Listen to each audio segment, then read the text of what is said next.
Honorable Speaker,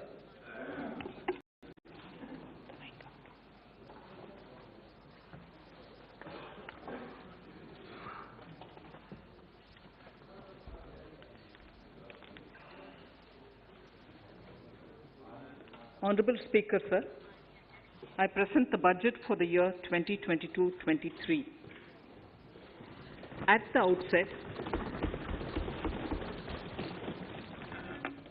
outset, sir, I want to take a moment to express my empathy for those who had to bear adverse health and economic effects of the pandemic. The overall sharp rebound and recovery of the economy is reflective of our country's strong resilience. India's economic growth in the current year is estimated to be 9.2%, highest among all large economies. I recognize we are in the midst of an Omicron wave with high incidence but milder symptoms. Further, the speed and coverage of our vaccination campaign has helped greatly.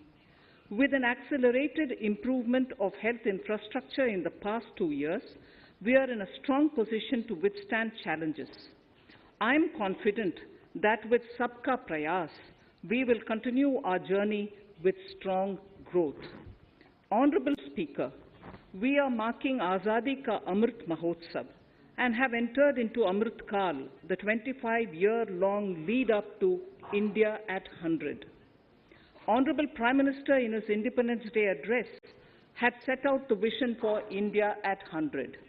By achieving certain goals during Amrit Kal, our government aims to attain this vision. They are complementing the macroeconomic level growth focus with a microeconomic level all-inclusive welfare focus, promoting digital economy and fintech, technology-enabled development, energy transition, and climate action, and relying on virtuous cycles starting from private investment with public capital investment, helping to crowd in private investment. Since 2014, our government's focus has been on empowerment of citizens, especially the poor and the marginalized. Measures have included programs that have provided housing, electricity, cooking gas, and access to water. We also have programs for ensuring financial inclusion and direct benefit transfers. We are committed to strengthening the abilities of the poor to tap all opportunities. Our government constantly strives to provide the necessary ecosystem for the middle classes, a vast and wide section which is populated across various middle-income brackets, to make use of the opportunities they so desire. This budget seeks to lay the foundation and give a blueprint to steer the economy over Amrit Kal of the next 25 years, from India at 75 to India at 100. It continues to build on the vision drawn in the budget of 21-22. Its fundamental tenets, which included transparency of financial statement and fiscal position, reflect the government's intent, strengths, and challenges. This continues to guide us. The initiatives of the last year's budget have seen significant progress and have been provided with adequate allocations in this budget as well. The strengthening of health infrastructure, speedy implementation of the vaccination program, and the nationwide resilient response to the current wave of the pandemic are evident for all. The productivity-linked incentive in 14 sectors for achieving the vision of Atmanirbhar Bharat has received excellent response, with potential to create 60 lakh new jobs and an additional production of 30 lakh crore during next 5 years. Towards implementation of the new public sector enterprise policy, the strategic transfer of ownership of Air India has been completed. The strategic partner The strategic partner for Neelanchal Ispat Nigam Limited has been selected. The public issue of the LIC is expected shortly. Others too are in the process for 2022-23. The National Bank आपको पर्याप्त मौका पर्याप्त अवसर मिलेगा, बेटे बेटे टिप्पणी मत कीजिए. The National Bank for Infrastructure Development and National Asset Reconstruction Company have commenced their activities.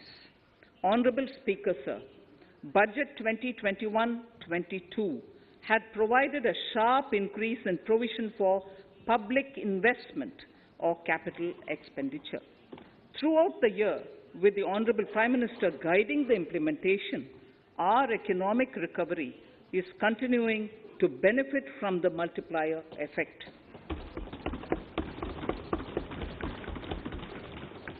This budget continues to provide impetus for growth. It lays a parallel track of 1. A blueprint for the Amrit Kal, which is futuristic and inclusive. This will directly benefit our youth, women, farmers, the scheduled castes, and the scheduled tribes. And number 2, big private-public investment. Number 2, big public investment for modern infrastructure, readying for India at 100. This shall be guided by PM Gati Shakti and be benefited by the synergy of multimodal approach.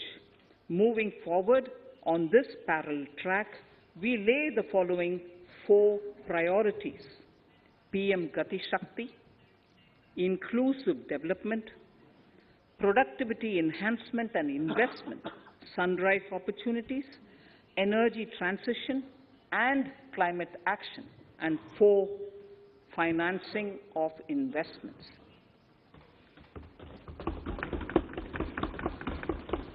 PM Gati Shakti.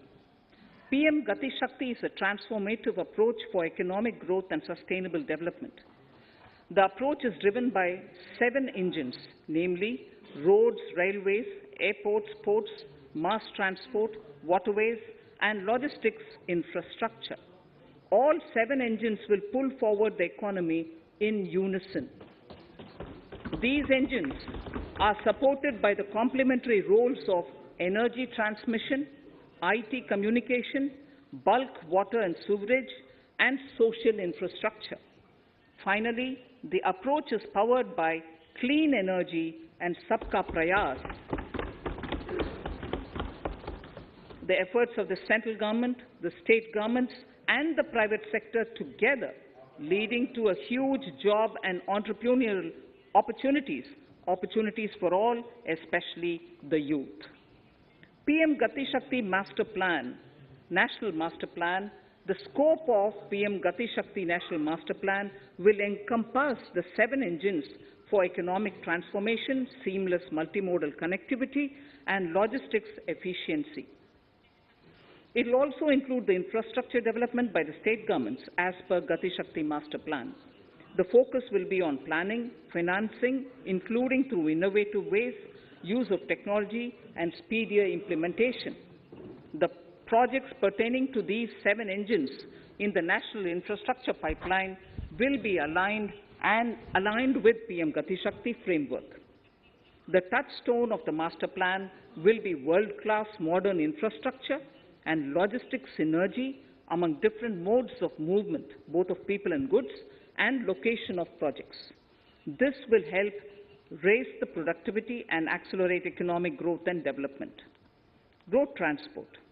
PM Gati Shakti Master Plan for expressways will be formulated in 22-23 to facilitate faster movement of people and goods. The National Highways network will be expanded by 25,000 kilometers in 2022-23. 20,000 crores of rupees will be mobilized through innovative ways of financing to complement the public resources. The data exchange among all mode operators will be brought on unified logistics interface platform, designed for application programming interface. This will provide for efficient movement of goods, through different modes, reducing logistics cost and time, assisting just-in-time inventory management, and in eliminating tedious documentation. Most importantly, this will provide real-time information to all stakeholders and improve international competitiveness. Open source mobility stack for organizing seamless travel of passengers will also be facilitated. Contracts for implementation of multimodal logistic parks at 4 locations through PPP mode will be awarded in 22-23. Railways will develop new products and efficient logistic services for small farmers and small and medium enterprises, besides taking the lead in integration of postal and railways network to provide seamless solutions for movement of parcels. One station, one product concept will be popularized to help local businesses and supply chains. As a part of Atmanirbhar Bharat, 2,000 kilometers of network will be brought under Kavach, the indigenous world-class technology for safety and capacity augmentation in 2022-23. 400 new generation Vande Bharat trains will better energy efficiency and passenger riding experience will be developed and manufactured during the next 3 years. 100 PM Gati Shakti cargo terminals for multimodal logistics facilities will be developed during the next 3 years. Innovative ways of financing and faster implementation will be encouraged for building metro systems of appropriate type at scale. Multimodal connectivity between mass urban transport and railway stations will be facilitated on priority. Design of metro systems, including civil structures, will be reoriented and standardized for Indian conditions and needs. Parvat Mala, as a preferred ecologically sustainable alternative to conventional roads in difficult hilly areas, National Ropeways Development Program will be taken up on PPP mode. The aim is to improve connectivity and convenience for commuters, besides promoting tourism. This may also cover congested urban areas where conventional mass transit system is not feasible. Contracts for 8 such ropeway projects for a length of 60 kilometers will be awarded in 22-23.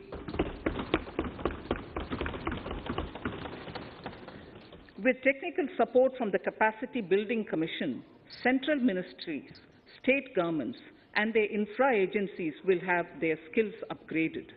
This will ramp up capacity in planning, design, financing, including innovative ways, and implementation management of the PM Gati Shakti infrastructure projects. Inclusive development, our second priority. Agriculture. The procurement of wheat in Rabi 21-22 and the estimated procurement of paddy in Kharif 21-22 will cover 1,208 lakh metric tons of wheat and paddy from 163 lakh farmers, and 2.37 lakh crores will be the direct payment of MSP value to their accounts. Chemical-free natural farming will be promoted throughout the country, with a focus on farmers' lands in 5-kilometer wide corridors along the river Ganga at the first stage. 2023 has been announced as the International Year of Millets. Support will be provided for post-harvest value addition, enhancing domestic consumption, and for branding millet products nationally and internationally. To reduce our dependence on import of oil seeds, a rationalized and comprehensive scheme to increase domestic production of oil seeds will be implemented. for delivery of digital and high-tech services to farmers with involvement of public sector research and extension institutions, along with private agri-tech players and stakeholders of agri-value chains, a scheme in PPP mode will be launched.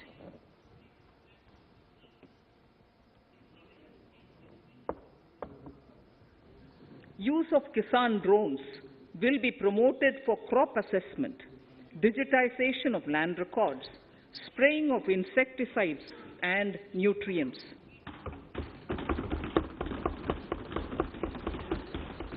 States will be encouraged to revise syllabi of agricultural universities to meet the needs of natural, zero budget, and organic farming, modern day agriculture, value addition, and management.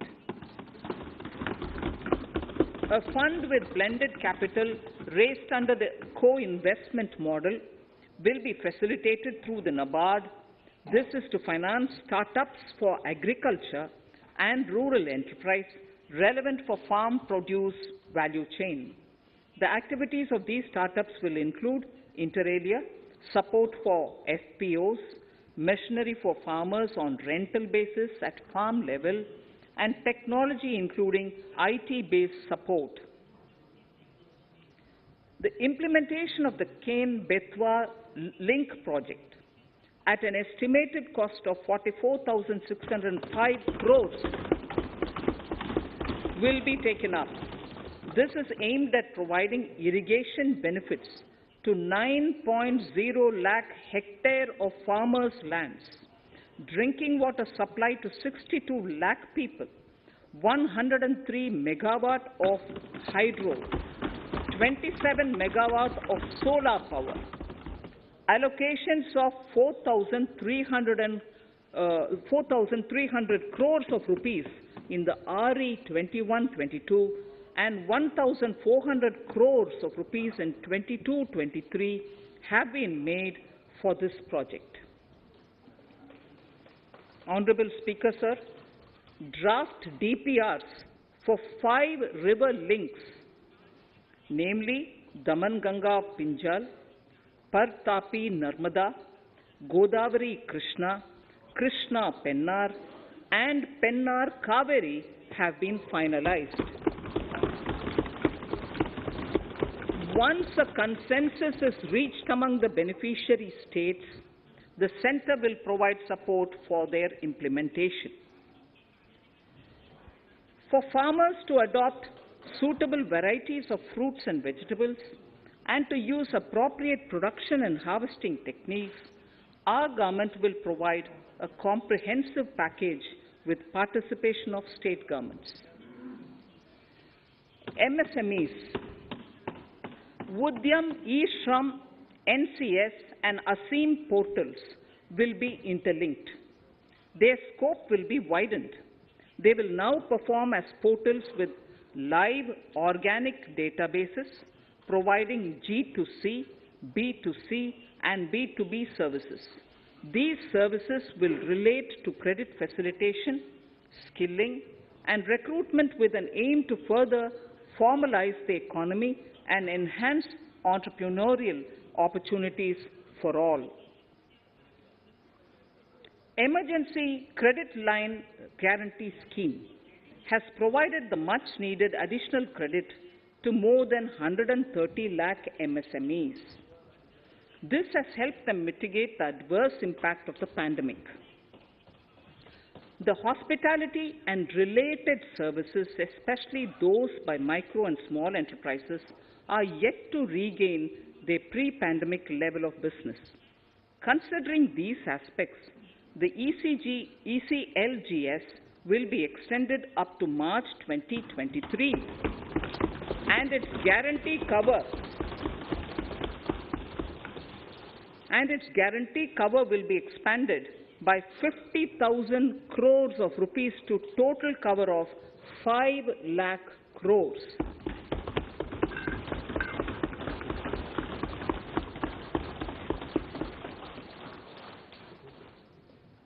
With the additional amount being earmarked exclusively for the hospitality and related sectors. Credit Guarantee Trust for Micro and Small Enterprises, CGT-MSE, scheme will be revamped with required infusion of funds. This will facilitate additional credit of 2 lakh crore for micro and small enterprises and expand employment opportunities.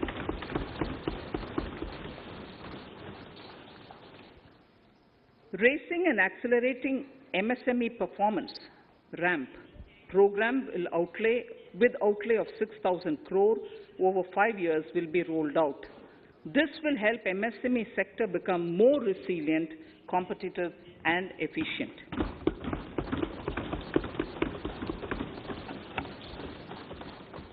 Skilling programs and partnership with the industry will be reoriented to promote continuous skilling avenues, sustainability and employability.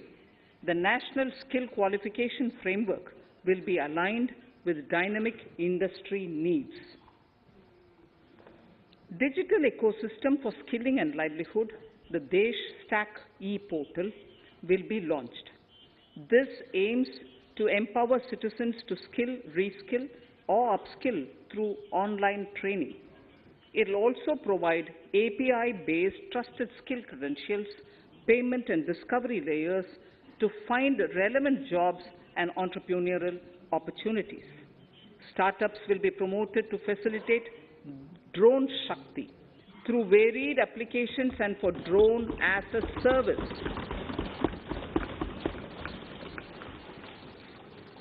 In select ITIs in all states, the required courses for skilling will be started. Due to the pandemic-induced closure of schools, our children, particularly in the rural areas and those from scheduled castes and scheduled tribes and other weaker sections, have lost almost 2 years of formal education. Mostly, these are children in government schools. We recognize the need to impart supplementary teaching and to build a resilient mechanism for education delivery. For this purpose, One Class, One TV channel program of PM E-Vidya will be expanded from 12 to 200 TV channels. This will enable all states to provide supplementary education in regional languages for classes 1 to 12.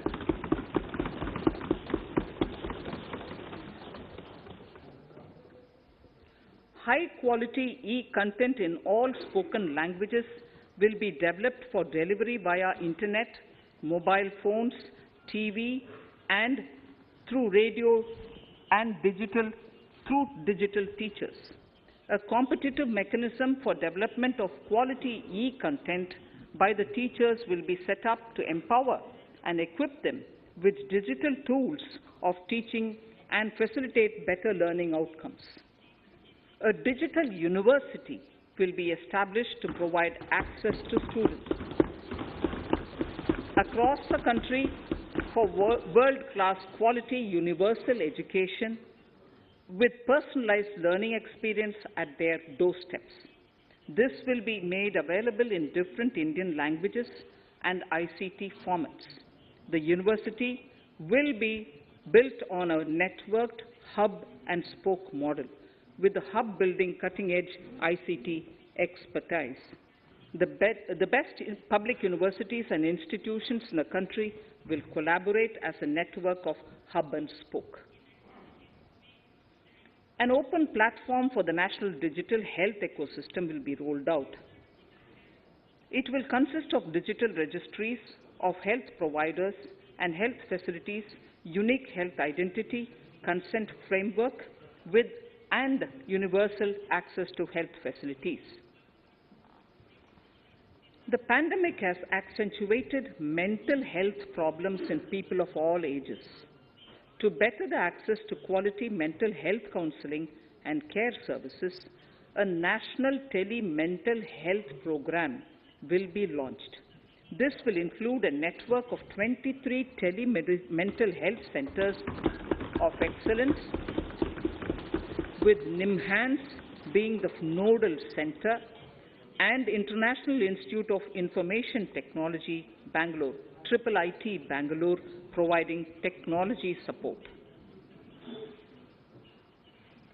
Recognizing the importance of Nari Shakti as a harbinger of our bright future and for women-led development, during the Amrit Kal, our government has comprehensively revamped the schemes of the Ministry of Women and Child Development.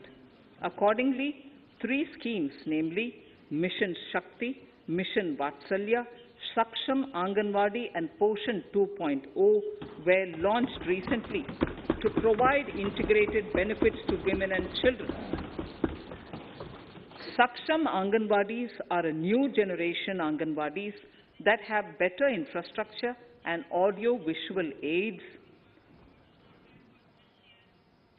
powered by clean energy and providing improved environment for early childhood development. 2 lakh Anganwadis will be upgraded under this scheme. Current coverage of Har Ghar Nal Se Jal is 8.7 crores. Of this, 5.5 crore households were provided tap water in last 2 years itself. Allocation of 60,000 crores of rupees has been made with an aim to cover 3.8 crore households in 2022 and 23. In 22-23, 80 lakh houses will be completed for the identified eligible beneficiaries of the PM Awas Yojana, both rural and urban. 48,000 crores is allotted for this purpose. The central government will work with the state governments for reduction of time required for all land and construction-related approvals, for promoting affordable housing for middle class and for the economically weaker sections in urban areas. We shall also work with the financial sector regulators to expand access to capital along with reduction in cost of intermediaries. A new scheme, Prime Minister's Development Initiative for the Northeast, will be implemented through the Northeastern Council. It will fund infrastructure in the spirit of PM Gati Shakti and social development projects based on felt needs of the Northeast. This will enable livelihood activities for youth and women, filling the gaps in various sectors. It will not be a substitute for existing central or state schemes. While the central ministries may also post their candidate projects, priority will be given to those posted by the states.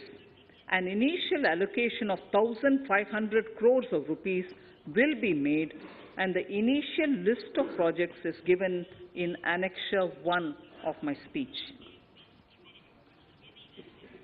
Our vision to improve the quality of life of citizens in the most backward districts of the country through Aspirational Districts program has been translated into reality in a very short span of time. 95% of those 112 districts have made significant progress in key sectors such as health, nutrition, financial inclusion, and basic infrastructure. They have surpassed even some of the state average values.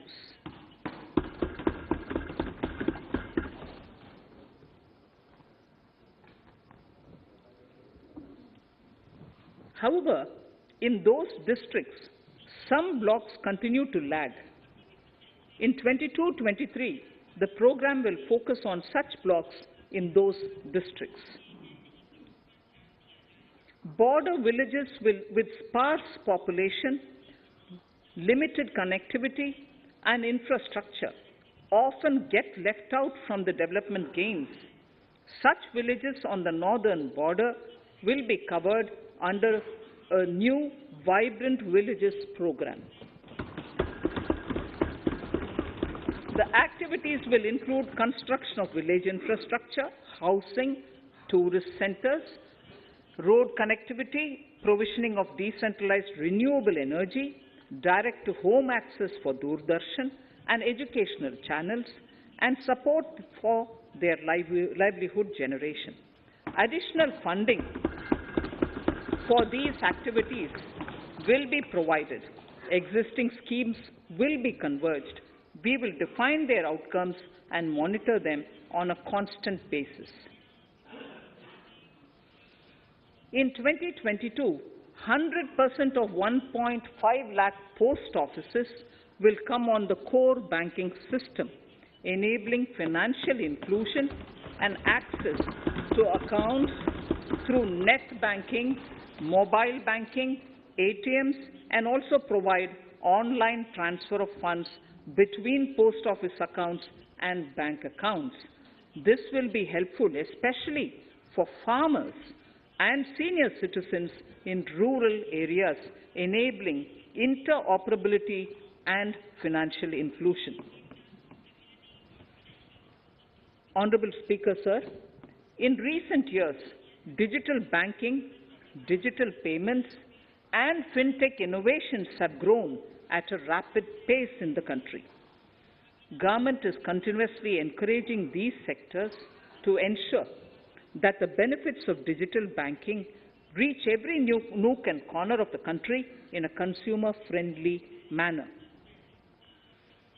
Taking forward this agenda and to mark 75 years of our independence, it is proposed to set up 75 digital banking units in 75 districts of the country by scheduled commercial banks.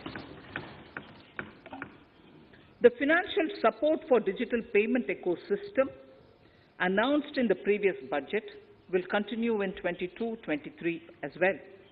This will encourage further adoption of digital payments. There will also be a focus to promote use of payment platforms that are economical and user-friendly. Sir, I move to the next priority. In recent years, over 25,000 compliances were reduced and nearly 1,500 union laws were repealed. This is the result of our government's strong commitment for minimum government and maximum governance.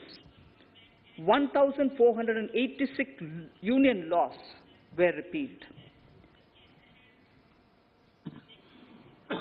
Our trust in the public and ease of doing business is what is highlighted here, sir. For the Amrit Kal, the next phase of ease of doing business 2.0 and ease of living will be launched. In our endeavor to improve productive efficiency of capital and human resources, we will follow the idea of trust-based governance. The new phase will be guided by an active involvement of the states, digitization of manual processes and interventions, integration of the central and state level systems through IT bridges, a single point access for all citizen-centric services, and standardization and removal of overlapping compliances, crowdsourcing of suggestions and ground-level assessment of the impact with active involvement of citizens and businesses will be encouraged. A single window portal, Parivesh, for all green clearances was launched in 2018. It has been instrumental in reducing the time required for approvals significantly. The scope of this portal will be expanded to provide information to the applicants based on location of units. Information about specific approvals will be provided.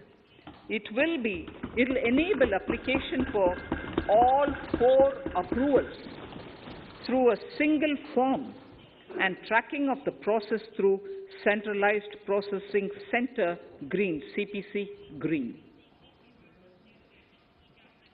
E-passports.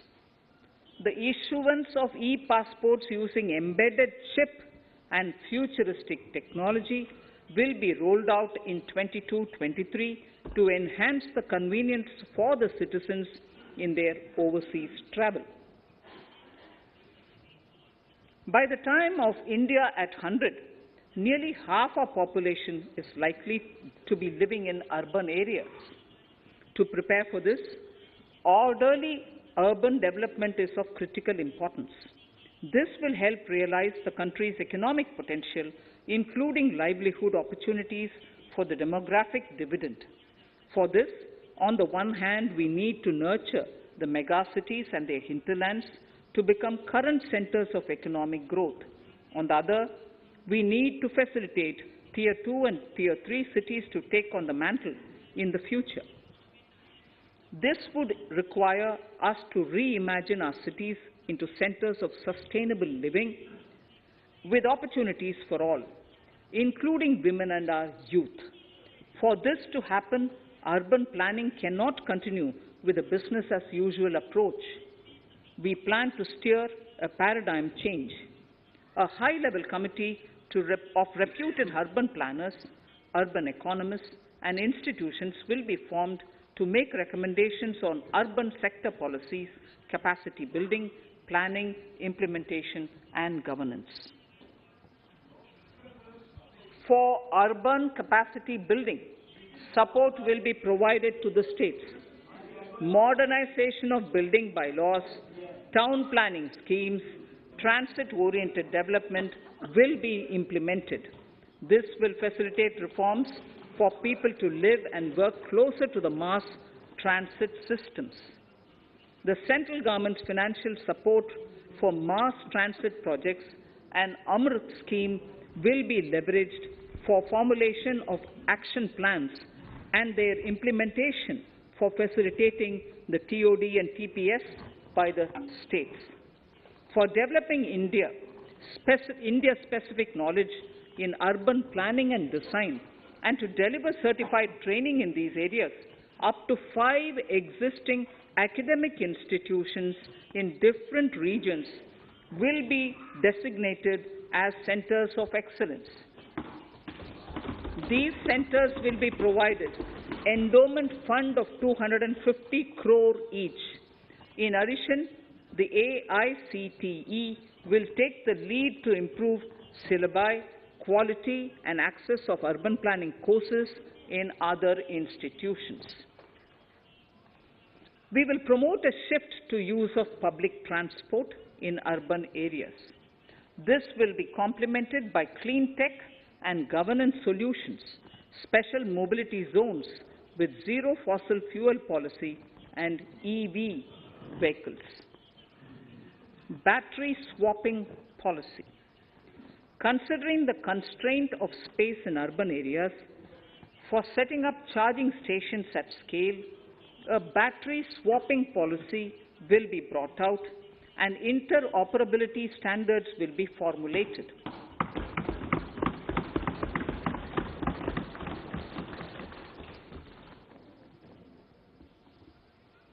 The private sector will be encouraged to develop sustainable and innovative business models for battery or energy as a service. This will improve efficiency in the EV ecosystem. Efficient use of land resources is a strong imperative. States will be encouraged to adopt unique land parcel identification number to facilitate IT-based management of records. The facility for transliteration of land records across any of the Schedule 8 languages will also be rolled out. The adoption of linkage with National Generic Document Registration System, NGDRS, with the One Nation, One Registration software will be promoted as an option for uniform process of registration and anywhere registration of deeds and documents. Necessary amendments in the code IBC will be carried out to enhance the efficiency of the resolution process and facilitate cross-border insolvency resolution. Accelerated corporate exit. Several IT-based systems have been established for accelerated registration of new companies. Now the Center for Processing Accelerated Corporate Exit, CPACE, will process re-engineering, will be established to facilitate and speed up the voluntary winding up of these companies from the currently required 2 years to less than 6 months. Government procurement. Government rules have recently been modernized for the needs of Amritkal. The new rules have benefited from the inputs from various stakeholders. The modernized rules allow use of transparent quality criteria besides cost and evaluation of complex tenders. Provisions have been made for payment of 75% of running bills mandatorily within 10 days and for encouraging settlements of disputes through conciliation. As a further step to enhance transparency and to reduce delays in payments, a completely paperless, end-to-end online e-bill system will be launched for use by all central ministries for their procurements.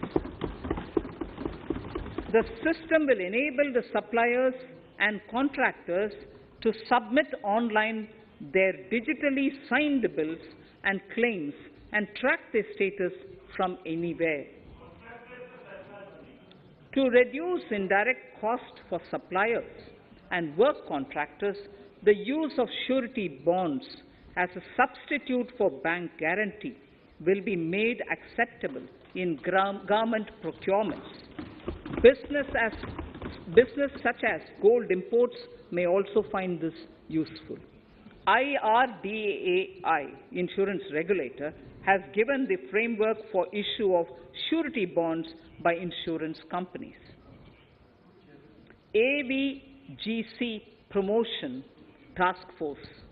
The animation, visual effects, gaming and comic, the AVGC sector, offers immense potential to employ youth.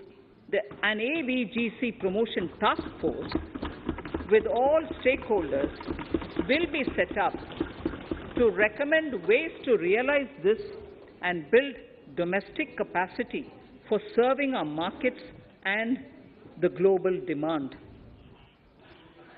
Telecom sector.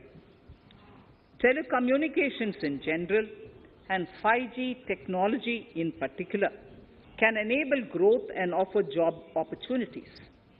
Required spectrum auctions will be conducted in 2022 to facilitate rollout of 5G mobile services within 2022-23 by private telecom providers. A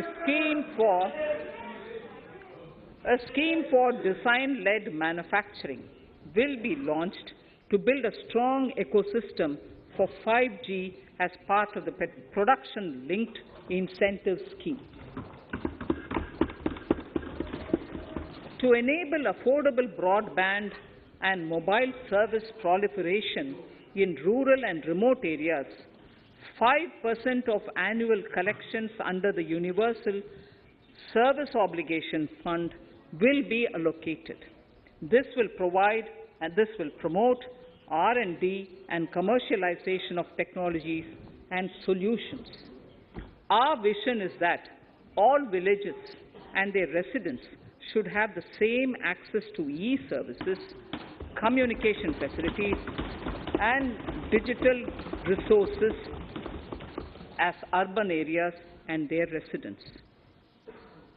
The contracts for laying optical fiber in all villages, including remote areas, will be awarded under the BharatNet project through PPP in 22 and 23.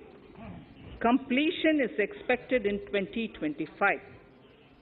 Measures will be taken to enable better and more efficient use of the optical fiber. Export promotion.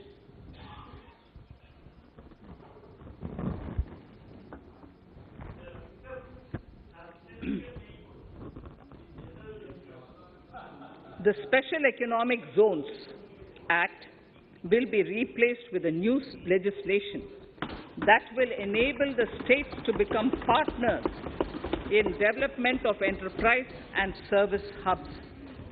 This will cover all large existing and new industrial enclaves to optimally utilize available infrastructure and enhance competitiveness of exports. Atmanirbharta in defense. Our government is committed to reducing imports and promoting Atmanirbharta in equipment for the armed forces. 68% of the capital procurement budget will be earmarked for domestic industry in 22-23, up from 58% in 21-22. Defense R&D will be opened up for industry, startups, and academia, with 25% of defense R&D budget earmarked. Private industry will be encouraged to take up design and development of military platforms and equipment in collaboration with DRDO and other organizations through SPV model. An independent nodal umbrella body will be set up for meeting wide-ranging testing and certification requirements. Artificial intelligence, geospatial systems and drones, semiconductor and its ecosystem, space economy, genomics and pharmaceuticals, green energy and clean mobility systems have immense potential to assist sustainable development at scale and modernize the country. They provide employment opportunities for our youth and make Indian industry more efficient and competitive. Supportive policies, light touch regulations, facilitative actions to build domestic capacities and promotion of research and development will guide the government's approach. For R&D in the sunrise opportunities, in addition to efforts of collaboration among academia, industry and public institutions, government contribution will be provided.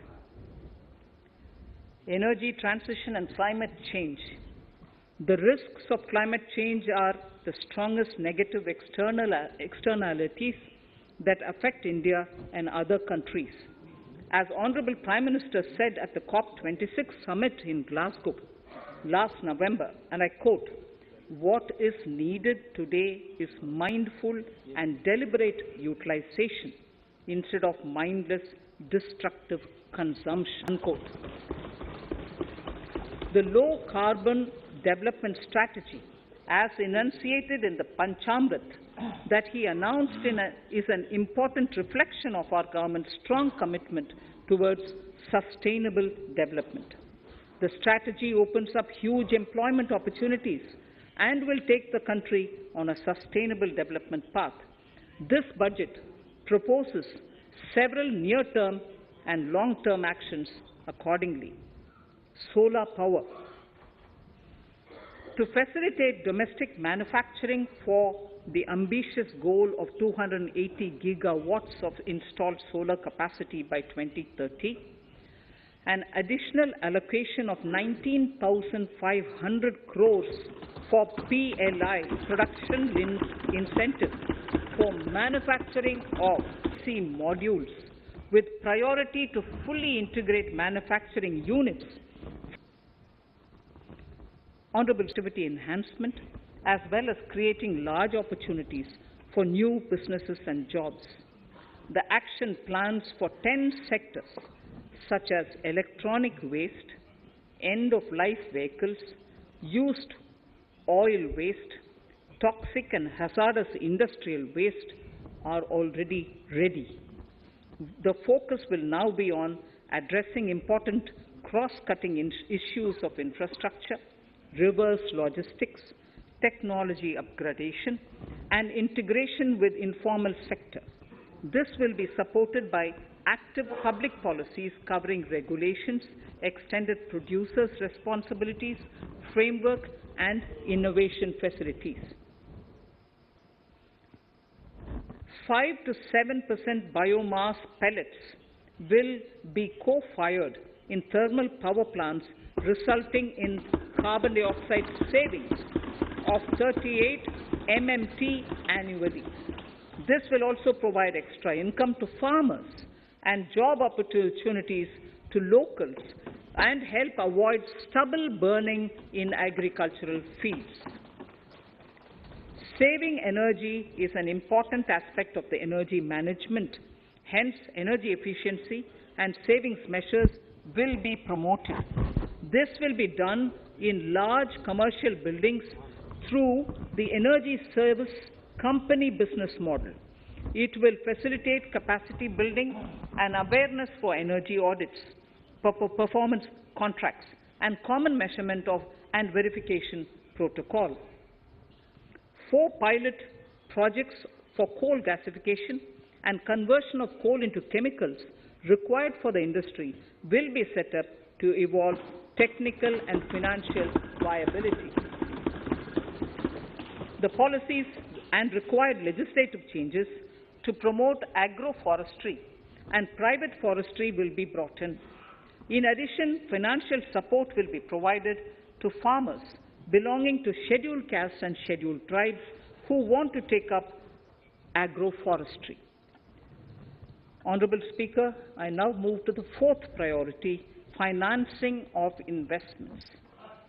Capital investment holds the key to speedy and sustainable economic revival and consolidation through its multiplier effect. Capital investment also helps in creating employment opportunities, induced enhanced demand for manufactured input from large industries and MSMEs, services from professionals, and help farmers through better agri-infrastructure. The economy has shown strong resilience to come out of the effects of the pandemic with high growth. However, we need to sustain that level to make up for the setback of 2020-2021. As outlined in para 5 earlier, the virtuous cycle of investment requires public investment to crowd in private investment. At this stage, private investments seem to require that support to rise to their potential and to the needs of the economy. Public investment must continue to take the lead and prime the private investment and demand in 2022-23. Considering the above imperative, the outlay for capital expenditure in the Union budget is once again being stepped up sharply by 35.4% from 5.54 lakh crore in the current year to 7.50 lakh crores in 22-23. This has increased to more than 2.2 times the expenditure of 2019-20. This outlay in 22-23 will be 2.9% of the GDP. Effective capital expenditure. With this investment taken together with the provision made for creation of capital assets through grants and aid to states, the effective capital expenditure of the central government is estimated at 10.68 lakh crores in 22-23, which will be about 4.1% of the GDP. Green bonds. As a part of the government's overall market borrowings in 22-23, sovereign green bonds will be issued for mobilizing resources for green infrastructure. The proceeds will be deployed in public sector projects which help in reducing the carbon intensity of the economy. GIFT IFSC. World-class foreign universities and institutions will be allowed in the GIFT city to offer courses in the financial management, fintech, science, technology, engineering, and mathematics free from domestic regulations except those by the IFSCA to facilitate availability of high-end human resources for financial services and technology.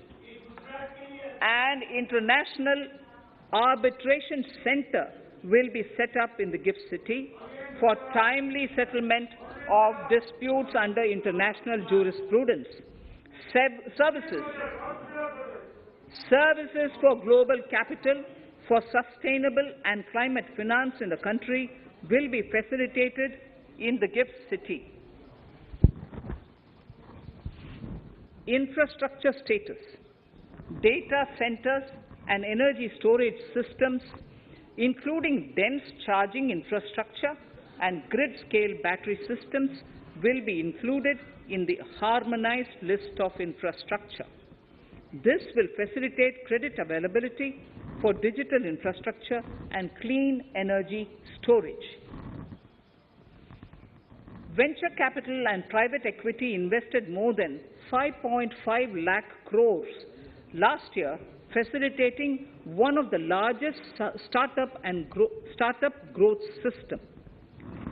Scaling up this investment requires a holistic examination of regulatory and other frictions. An expert committee will be set up to examine and suggest appropriate measures. Government-backed funds, NIIF and SIDBI, Fund of Funds, have provided scale capital, creating a multiplier effect. For encouraging important sunrise sectors such as climate action, deep tech, digital economy, pharma, and agri-tech, the government will promote these thematic funds for blended finance, with the government share being limited to 20% and the funds being managed by private fund managers. For financing the infrastructure needs, the stepping up of public investment will need to be complemented by private capital at a significant scale. Measures will be taken to enhance financial viability of projects, including PPP, with technical and knowledge assistance from multilateral agencies. Enhancing financial viability shall also be obtained by adopting global best practices, innovative ways of financing, and balanced risk allocation.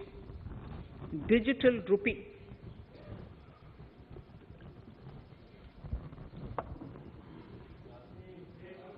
Introduction of a central bank digital currency will give a big boost to digital economy. Digital currency will also lead to a more efficient and cheaper currency management system. It is therefore proposed to introduce digital rupee using blockchain and other technologies to be issued by the Reserve Bank of India starting 2022 and 23. Financial assistance to states for capital investment. Reflecting the true spirit of cooperative federalism, the central government is committed to bolstering the hands of the states in enhancing their capital investment towards creating productive assets and generating remunerative employment. The scheme for financial assistance to states for capital investment has been extremely well received by the states. In deference to the requests received during my meeting with the chief ministers and state finance ministers, the outlay for this scheme is being enhanced from 10,000 crores in the budget estimates to 15,000 crores in the revised estimates for the current year.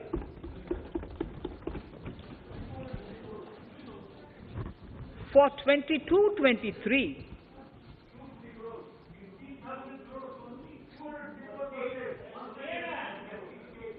I'll repeat that sentence for the benefit of many of our honourable members. In deference to the requests received from received during my meeting with Chief Ministers and State Finance Ministers, the outlay for this scheme is being enhanced from 10,000 crores in the BE to 15,000 crores, 15,000 crores in the RE of the current year. For 22-23, the allocation is 1 lakh crores to assist the states in catalyzing the overall investments in the economy. These 50-year interest-free loans are over and above the normal borrowings allowed to the states,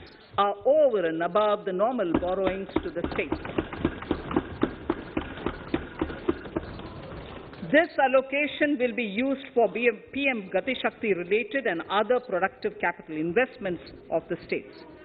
It will also include components for supplemental funding for priority segments of PM Gram Sadak Yojana, including support for the state's share, digitization of the economy, including digital payments and completion of OFC network, and reforms related to building bylaws, town planning schemes, transit-oriented development, and transferable development rights.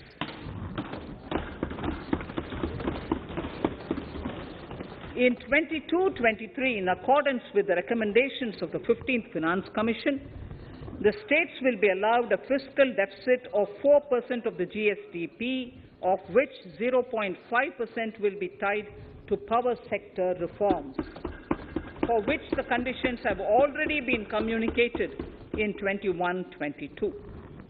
Fiscal management.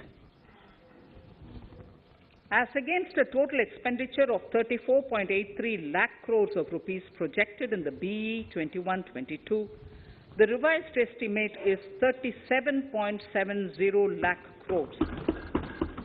The revised estimate of capital expenditure is 6.3 lakh crores of rupees.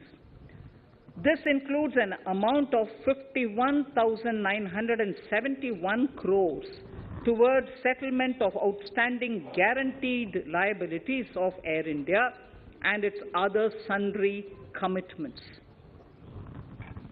Coming to the budget estimates, Honourable Speaker, sir, the total expenditure in 22-23 is estimated at 39.45 lakh crores, while the total receipts other than borrowings are estimated at 22.84 lakh crores of rupees.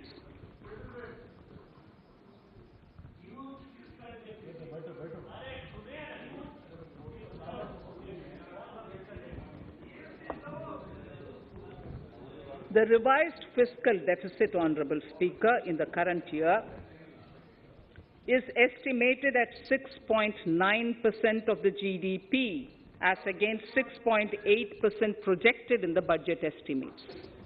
The fiscal deficit is in 22-23 is estimated at 6.4% of the GDP, which is consistent with the broad path of the fiscal consolidation announced by me last year to reach a fiscal deficit level below 4.5% by 25-26.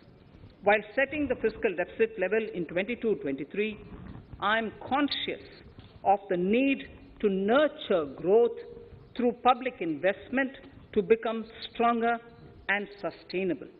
I will now move to Part B of my speech.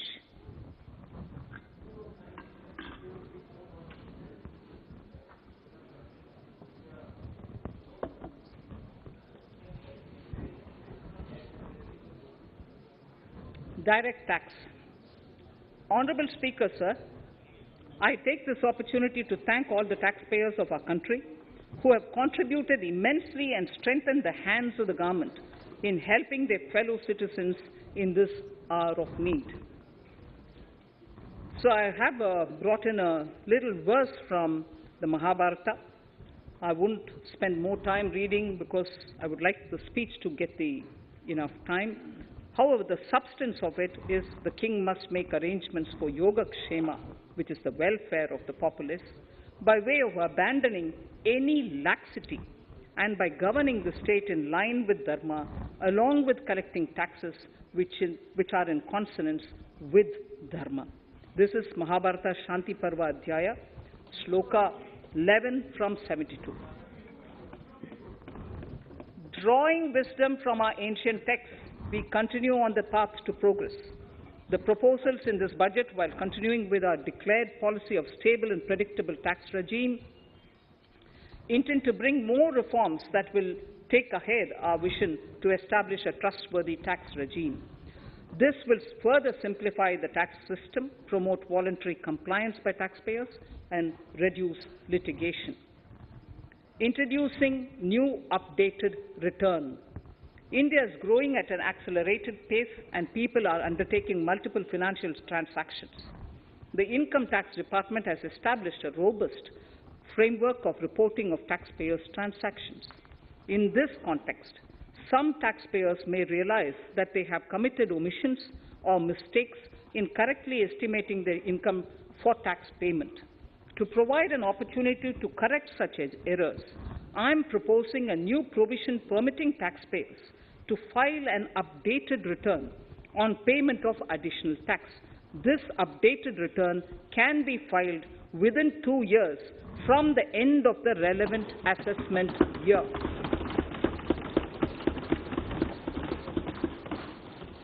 Honorable Speaker, sir, presently, if the department finds out that some income has been missed out by an assessee, it goes through a lengthy process of adjudication. Instead, with this proposal now, there will be a trust repost in the taxpayers that will enable the assessee herself to declare the income that she may have missed out while filing her return. Full details of the proposal are given in the finance bill. It is an affirmative step in the direction of voluntary compliance.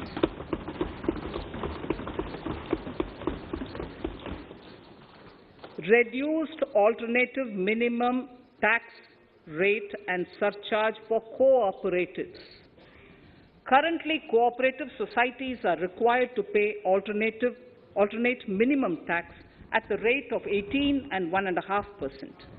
However, companies pay the same rate, which is the alternate minimum tax, at the rate of 15%. To provide a level playing field between cooperative societies and companies, I propose to reduce this rate for the cooperative societies also to 15%. Honorable Speaker, sir, I also propose to reduce the surcharge on cooperative societies from the present 12% to 7% for those having total income of more than 1 crore and up to 10 crores. This would help in enhancing income of cooperative societies and its members who are mostly from the rural and from farming communities. Tax relief to persons with disability. The parent or guardian of a differently abled person can take an insurance scheme for such person. The present law provides for deduction to the parent or guardian only if the lump sum payment or annuity is available to the differently abled person on the death of the subscriber, that is the parent or the guardian. There could be situations where the differently abled dependent may need payment of annuity or lump sum amount even during the lifetime of their parent or guardian. I propose thus to allow the payment of annuity and lump sum amount to the differently abled dependent during the lifetime of the parent and guardians, that is parent or guardians, attaining the age of 60 years. Parity between employees of the state and central governments. At present, the central government contributes 14% of the salary of its employee to the National Pension System, NPS, Tier 1. This is allowed as a deduction in computing the income of the employee. However, such deduction is allowed only to the extent of 10% of the salary in case of employees of the state governments. To provide equal treatment to both central and state government employees, I propose to increase the tax deduction limit from 10% to 14% on employers' contribution to the MPS account of state government employees as well. This would help in enhancing the social security benefits of the state government employees and bring them at par with central government employees. Incentives for startups. Startups have emerged as drivers of growth for our economy. Over the past few years, the country has seen a manifold increase in successful startups. Eligible startups established before 31/3/2022 had been provided a tax incentive for 3 consecutive years out of the 10 years from incorporation. In view of the COVID pandemic, I propose to extend the period of incorporation of the eligible startup by 1 more year, that is, up to 31/3/2023, for providing such tax incentives.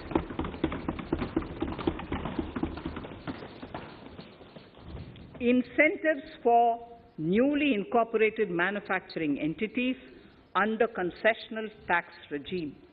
In an effort to establish a global competitive business environment for certain domestic companies, a concessional tax regime of 15% was introduced by our government for newly incorporated domestic manufacturing companies.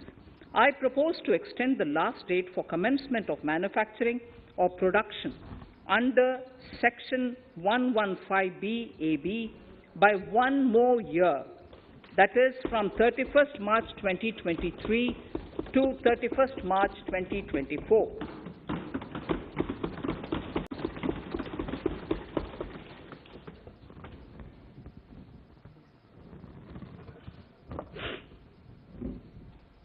Scheme for taxation of virtual digital assets. There has been a phenomenal increase in transaction in virtual digital assets. The magnitude and frequency of these transactions have made it imperative to provide for a specific tax regime.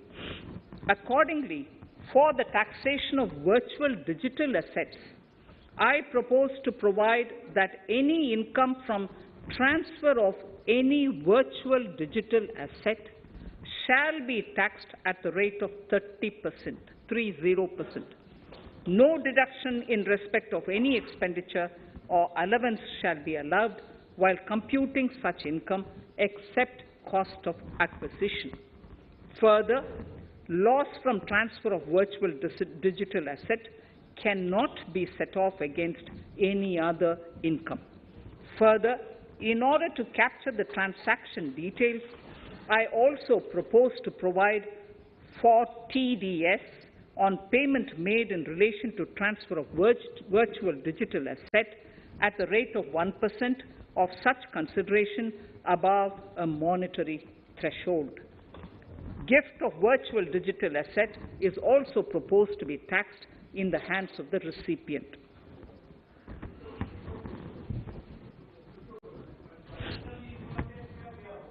Litigation management to avoid repetitive appeals by the department.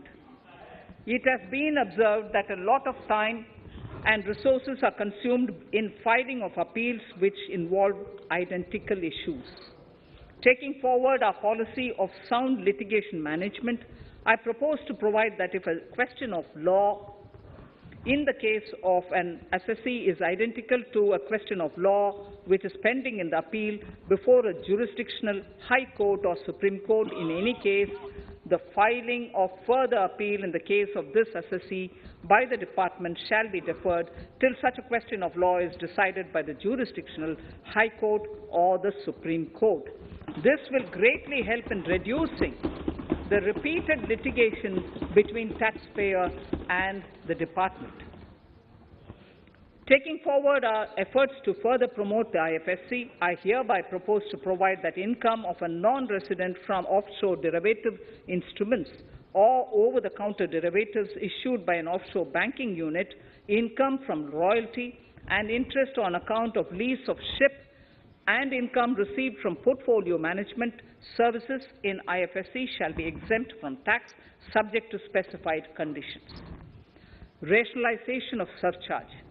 In the globalized business world, there are several work contracts whose terms and conditions mandatorily require formation of a consortium. The members in the consortium are generally companies. In such cases, the income of these AOPs has to suffer a graded surcharge up to 37%, which is a lot more than surcharge on the individual companies. Accordingly, I propose to cap the surcharge of these AOPs at 15%, 15%. Further, the long-term capital gains on listed equity shares, units, etc., are liable to maximum surcharge of 15%, while other long-term capital gains are subjected to a graded surcharge which goes up to 37%. I propose to cap the surcharge on long-term capital gains arising on transfer of any type of assets at 15%. This step will give a boost to startup community, and along with my proposal on the extended tax benefits to manufacturing companies and startups, reaffirms our commitment to Atmanirbhar Bharat. Clarification in relation to health and education cess as business expenditure. The income tax is not an allowable expenditure for computation of business income. This includes tax as well as surcharges. The health and education cess is imposed as an additional surcharge on the taxpayer for funding specific government welfare programs. However, some courts have allowed health and education cess as business expenditure, which is against the legislative intent. To reiterate the legislative intent, I propose to clarify that any surcharge or cess on income and profits is not allowable as business expenditure. Deterrence against tax evasion. Honourable Speaker, sir, presently there is ambiguity regarding set-off of brought-forward loss against undisclosed income detected in search operations. It has been observed that in many cases where undisclosed income or suppression of sales, etc., is detected, payment of tax is avoided by setting off of losses. In order to bring certainty and to increase deterrence among tax evaders, I propose to provide that no set-off of any loss shall be allowed against undisclosed income detected during search and survey operations.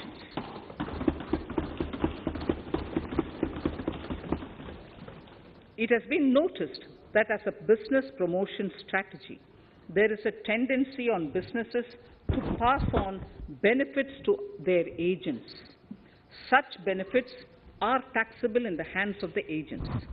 In order to track such transactions, I propose to provide for tax deduction by the person giving benefits if the aggregate value of such benefits exceeds 20,000 rupees during the financial year.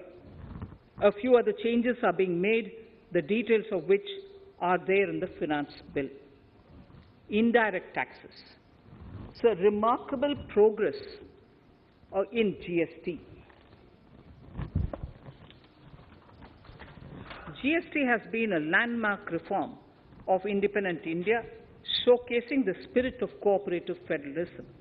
While aspirations were high, there were huge challenges too. These challenges were overcome deftly and painstakingly under the guidance and the oversight of the GST Council.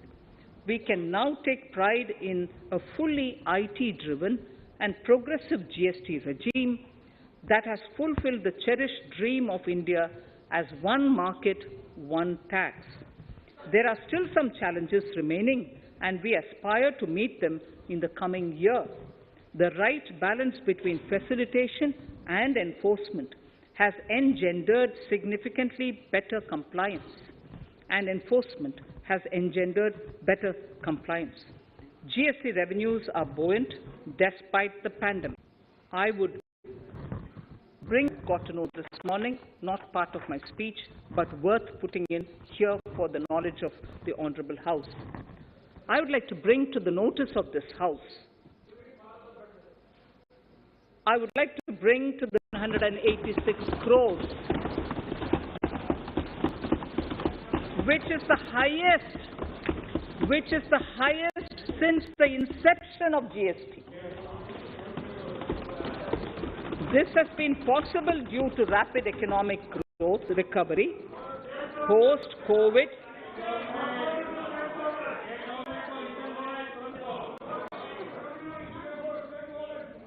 This has been possible due to the rapid economic recovery post-COVID, as well as various policy and administration undertaken by central and state tax administrations. Taxpayers deserve applause for this growth. Not only did they adapt to the changes, but enthusiastically contributed to the cost of paying taxes. Special economic zone in SEZs. Alongside, we will also undertake reforms in customs administration of SEZs, and it shall henceforth be fully IT-driven and function on the customs national portal with a focus on higher facilitation and with only risk-based checks. This will ease doing business by SEZ units considerably. This reform shall be implemented by 30th September 2022. Customs reforms and duty rate changes. Customs administration has reinvented itself over the years through liberalized procedures and infusion of technology. Faceless customs has been fully established. During COVID-19 pandemic, customs formation have done exceptional frontline work against all odds, displaying agility and purpose. Customs reforms have played a very vital role in domestic capacity creation, providing level playing field to our MSMEs, easing the raw material supply side constraints, enhancing ease of doing business, and being an enabler to other policy initiatives such as PLI and phased manufacturing plans. My proposal on customs side are aligned to these objectives. Project imports and capital goods. National Capital Goods Policy 2016 aims at doubling the production of capital goods by 2025. This would create an employment opportunities and result in increased economic activity. However, several duty exemptions, even extending to over 3 decades, in some cases have been granted to capital goods for various sectors like power, fertilizer, textiles, leather footwear, food processing, and fertilizers. These exemptions have hindered the growth of the domestic capital goods sector. Similarly, project import duty concessions have also deprived the local producers of a level playing field in areas like coal mining projects, power generation, transmission or distribution projects, railway and metro projects. Our experience suggests that reasonable tariffs are conducive to the growth of domestic industry and make in India without significantly impacting the cost of essential imports. Accordingly, Honourable Speaker, Sir, it is proposed to phase out the concessional rates in capital goods and project imports gradually and apply a moderate tariff of 7.5%. Certain exemptions for advanced machineries that are not manufactured within the country shall continue. A few exemptions are being introduced on inputs like specialized castings, ball screw, and linear motion guide to encourage domestic manufacturing of capital goods. In the last 2 budgets, we have rationalized several customs exemptions. We have once again carried out an extensive consultation, including by crowdsourcing. As a result of these consultations, more than 350 exemption entries are proposed to be gradually phased out. These include exemptions on certain agricultural produce,